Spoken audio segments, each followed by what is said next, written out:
Hello, everyone, and welcome to Future News Daily, where I bring you the latest advancements in technology, longevity, science, medicine, and AI. Today is Thursday, January 26, 2023.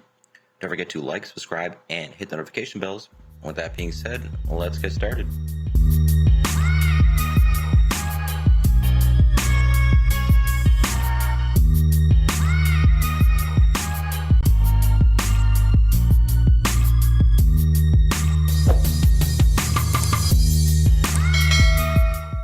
So first up, scientists warn giant asteroid is actually a swarm and nearly impossible to destroy. So we might have to rethink our asteroid defense strategy. Researchers have found that some asteroids are largely made from small pieces of rubble and can be very difficult to deflect if one were ever to hurtle towards Earth, a terrifying finding that could force us to reconsider our asteroid defense strategies. It's an especially pertinent topic considering NASA's recent successful deflection of asteroid Didymos by smashing its double asteroid reduction test spacecraft into it last year, a proof of concept mission meant to investigate ways for humanity to protect itself from asteroid threats. By analyzing asteroid particles collected by Japanese space agency's Hayabusa 1 probe, which visited the 1,600-foot rubble pile asteroid Itokawa back in 2005, the researchers suggest the remote asteroid is far older than previously thought. In fact, Itokawa, which scientists have long believed is a giant collection of space rocks and not one large lump, could be as old as the solar system itself. Itokawa's considerable age shocked the scientists. Quote, unlike monolithic asteroids, Itokawa is not a single lump of rock but belongs to the rubble pile family, which means it's entirely made of loose boulders and rocks, with almost half of it being empty space. Yet the mysterious pile of space rubble remained cohesive, so the survival time of monolithic asteroids the size of Itokawa is predicted to be only several hundred thousands of years in the asteroid belt. But this formation dates back to at least 4.2 billion years ago, which is an astonishingly long survival time for an asteroid the size of Itokawa, especially if it's... According to Jordan and his colleagues, the fact that it's a rubble pile and not a solid lump makes it inherently shock-absorbent, which could explain its extremely long lifespan and inherent resilience. If an object like it were ever headed towards Earth, though, it could be very bad news. In short, we found that Itokawa is like a giant space cushion and very hard to destroy. The research suggests that rubble piles like Itokawa may be far more abundant in the asteroid belt than previously thought, according to co-author Nick Timms, also professor of planetary sciences at Curtin, which means, quote, there is more chance that if a big asteroid is hurtling towards Earth, it will be a rubble pile. But that doesn't mean that we're doomed. Armed with the knowledge that it may be a loose collection of rocks threatening our existence and not a giant billiard ball in the sky, which is pretty much what we've always thought, we could change our defense tactics ahead of time and, for instance, use a shockwave of a close-by nuclear blast to push a rubble pile asteroid off course without destroying it. In other words, we might have to rethink our defense strategies. So this is very good to be putting forth now that we have the information that it hasn't been. Of course, it's not an issue yet. Of course, this is probably one of the single most important hurdles that we need to cross as a species, because there's so much evidence that, this is the single one thing. This is the civilization killer. Yeah, very good that we're working on this. Next up, Asteroid-Mining startup plans first private mission to deep space. So, in the vein also with these asteroids, Astroforge has announced an ambitious commercial mission to observe a distant asteroid, an important step for the California startup as it strives to become the world's first deep space mining company. Astroforge seeks to capitalize on the rapidly evolving state of the spaceflight industry and become the first firm to mine for metals in deep space. The California startup raised $13 million in seed funding last year, its first year of existence, and now has formally announced 2 mining-related missions that are scheduled to launch within the calendar year. The company is partnering with several others to make it happen, including Orb Astro, Dawn Aerospace, and Intuitive Machines. I haven't heard of any of those companies, but a lot of space startups. Space is the place, and as Sun Ra famously said, I don't know who that is, and most certainly has plenty to offer, including rare earth metals like platinum, gold, iridium, palladium, and osmium, among other minerals. Materials on a single asteroid could fetch trillions of dollars, making asteroid mining a tantalizing prospect. This idea has been around for decades, but the excessive costs associated with the endeavor have largely made it impossible. That is changing, however, and it's never been more affordable to launch rockets and manufacture satellites and spacecrafts. Astroforge is targeting platinum group metals, or PGMs, which are used across a variety of industries. The precious rare earth metal palladium, for example, is used in catalytic converters, which is why these automotive components are often targeted by thieves. Quote, with a finite supply of precious metals on Earth, we have no other choice than to look to deep space to source cost-effective and sustainable materials. This is said by Matt Gilak, CEO and co-founder of Astroforge. The first of Astroforge's 2 missions is slated to launch in April. A SpaceX Falcon 9 rocket will launch a 6U CubeSat pre-packed with asteroid-like materials. Working in Earth orbit, the Orb Astro-built CubeSat will attempt to vaporize and sort the materials into their elemental components. The second mission, scheduled to launch in October, raises the stakes. A Falcon 9 rideshare mission chartered by Intuitive Machines will attempt to send a spacecraft called Broker 2 to an asteroid in a heliocentric orbit located 22 million miles away. Broker 2, based on Orb Astro's Orb 50 satellite bus, will observe the target asteroid from a distance in preparation for the company's first bona fide asteroid retrieval mission.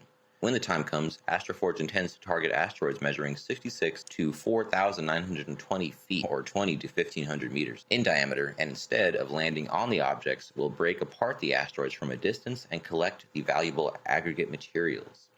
Orb Astro, with offices in the UK, New Zealand, and Germany, is building the 220-pound Broker probe, which will carry a host of payloads associated with the in-space evaluation of asteroids. Powered by a Dawn aerospace propulsion system and boosted by a lunar gravity assist, Broker 2 will reach its target asteroid following an 8-month journey, according to Orb Astro. Whether or not deep space asteroid mining will prove to be a sustainable and profitable enterprise remains an unanswered question, but genuine attempts to make it happen are now officially underway. I have no qualms about exploiting distant asteroids which serve no useful purpose as they orbit around the Sun. What's more, mining on Earth can be reprehensibly detrimental as it harms ecosystems, ruins lives and landscapes, and churns out greenhouse gases. That's a very good point that I'd never thought about before. The potential cost saving equating to the environmental cost saving from not doing all that stuff on Earth and not having to worry about the debris and everything and the waste, etc. The problem with asteroid mining is what it potentially does to Earth, whether it be harms imposed by an excessive number of rocket launches, the processing of these materials in factories, and a preponderance of new products destined for landfills.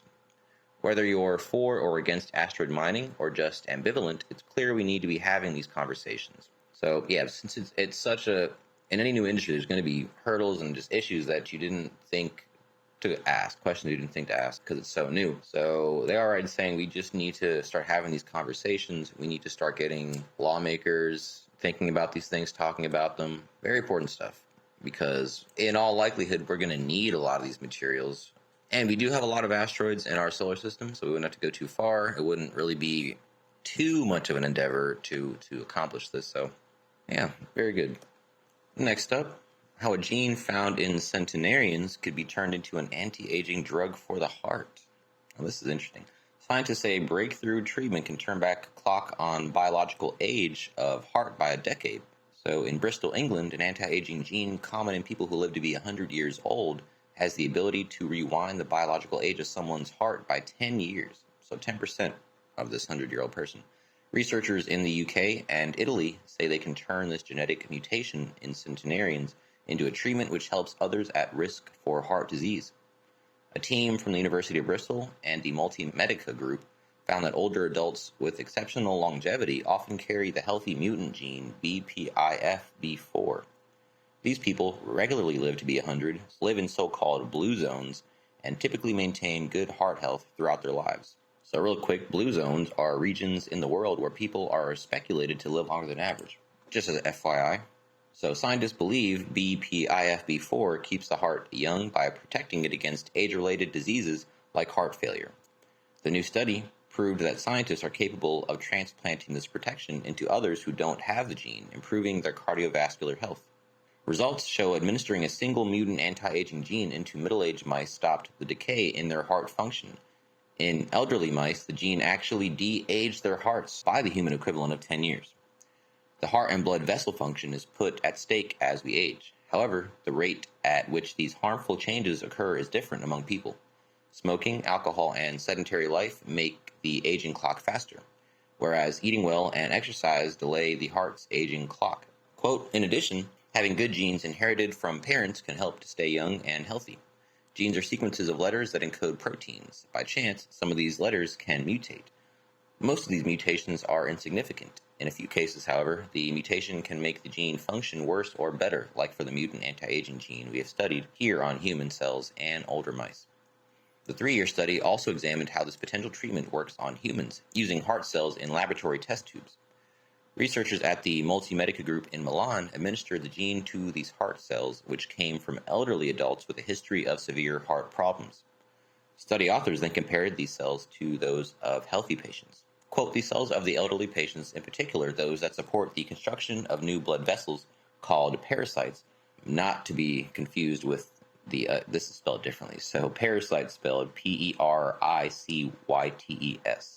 were found to be less performing and more aged. By adding the longevity gene/protein to the test tube, we observed a process of cardiac rejuvenation.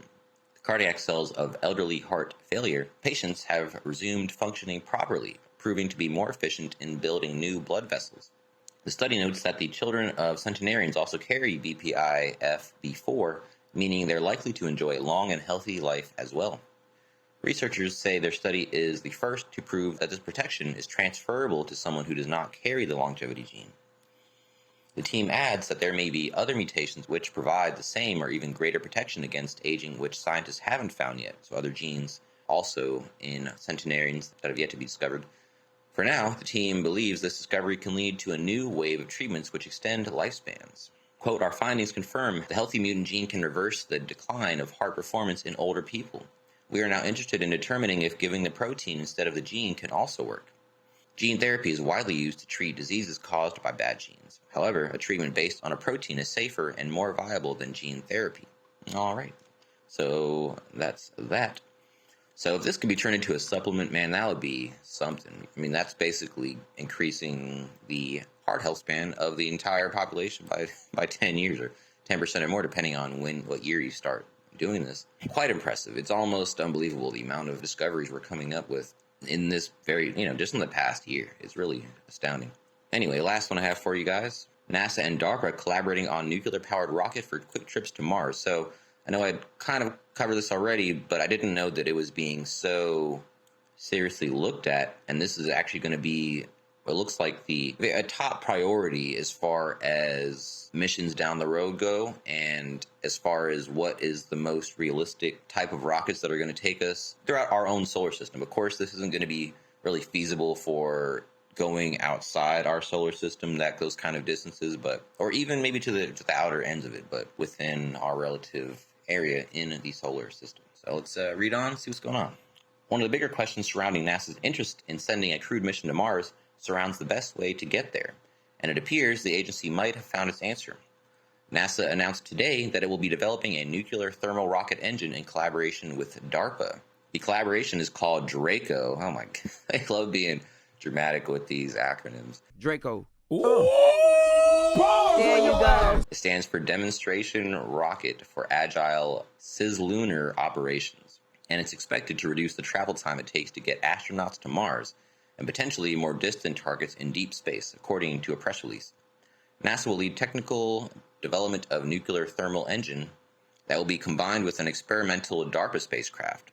The two agencies will further collaborate on combining the rocket with the spacecraft ahead of its demonstration in space as early as 2027. So when they say as early, which they mean it's probably not going to be 2027, we're really more looking at going to Mars realistically in the 2030s. Let's keep it real. Which still isn't that far away, honestly. I mean, we all know how time flies. Quote, our intent is to lead and develop a blueprint for human exploration and sustained presence in the solar system, said NASA Deputy Administrator Pam Melroy in a NASA fireside chat this morning. DRACO will be a critical part of evaluating the technologies that will take us deeper into the solar system. The last time nuclear thermal engine tests were conducted in the U.S. was more than 50 years ago, according to NASA. The engine will see a fission reactor generate high temperatures to heat a liquid propellant, which then expands and is ejected through a nozzle to propel the spacecraft. NASA says that the nuclear thermal engine could be 3 or more times more efficient than the traditional chemical propulsion. Reducing travel time to Mars and other locations in the solar system will subsequently reduce the amount of supplies needed for transit, which in turn can free up space for additional scientific payloads and more efficient communications equipment, NASA says.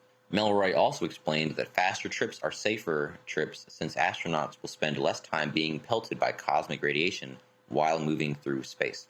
Quote, when you think about national security, maneuverability is one of these things that everybody operating in air, on land, on sea, undersea really prizes, and it's a capability that we don't have enough of yet in the space environment. This is said by Stephanie Tompkins, director of DARPA, in the Fireside Chat. So NASA and DARPA's timeline of 2027 in-space test gives these agencies plenty of wiggle room to fine-tune the rocket technology ahead of the planned crewed mission to Mars in the late 2030s. So like I said, this is a good 10 years away before realistically looking, unless, of course, we know 10 years of technology progression, we might even get something that's even better than this that happens even quicker. So, of course, it's all conjecture. But as for now, we will be expecting to go to Mars in the 2030s using nuclear rockets. And we'll be getting there in about a month and a half. That is the last article I have for you today. Don't forget this video is for educational purposes only. I would never recommend any investments, solicit your time or money, attempt to contact you on any other platform, or own any rights to the information within this content. And with that being said, thanks for tuning in, and I will see you in the next one.